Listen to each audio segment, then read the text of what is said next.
Άκουστε, εγώ είμαι ο γκρεμιστής, γιατί είμαι εγώ κι ο κτίστης, ο διαλεκτός της άρνησης κι ο ακριβογιός της πίστης. Και θέλει και το γκρέμισμα νου και καρδιά και χέρι, στου μίσου στα μεσάνυχτα τρέμει ενός πόθου αστέρι. Κι αν είμαι της νυχτιάς βλαστός, του χαλασμού πατέρας, πάντα κοιτάζω προς το φως, το απόμακρο της μέρας. Εγώ σεισμός ο αλίπητος, εγώ κι ο ανοιχτομάτης, του μακρεμένου αγναντευτής κι ο κλέφτης κι ο απελάτης. Και με το καριοφίλι μου και με τα πελατική, την πολιτεία την κάνω ερημιά, γη χέρσα το χωράφι.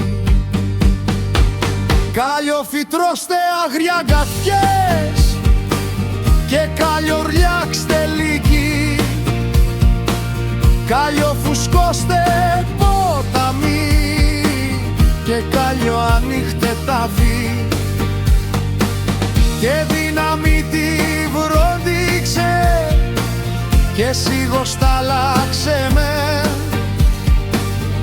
παρά σε πύργους άρχοντας και σε ναούς το ψέμα.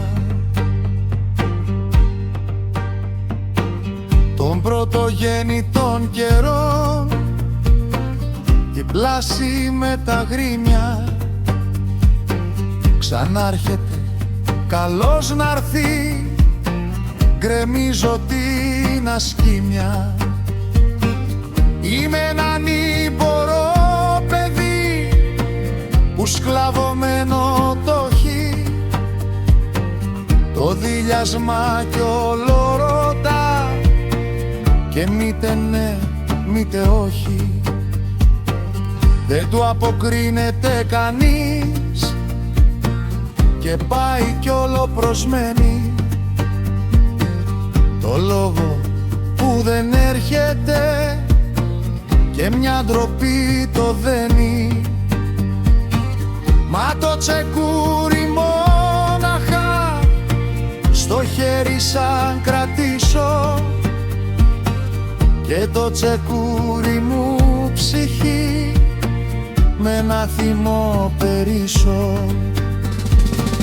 Τάχα ποιος μάγος, ποιος στοιχείο του δούλεψε τα τσάλι, και νιώθω φλόγα την καρδιά και βράχω το κεφάλι, και θέλω να τραβήξω εμπρός και πλατοσιές να ανοίξω, και με έναν ένα την αχτώ με ενοχή να βροντίξω. Τα βάλα στο νοητάκι μου, δεν τρέμω σας όποιοι είστε, κρικάω βγαίνει από μέσα του μια προσταγή.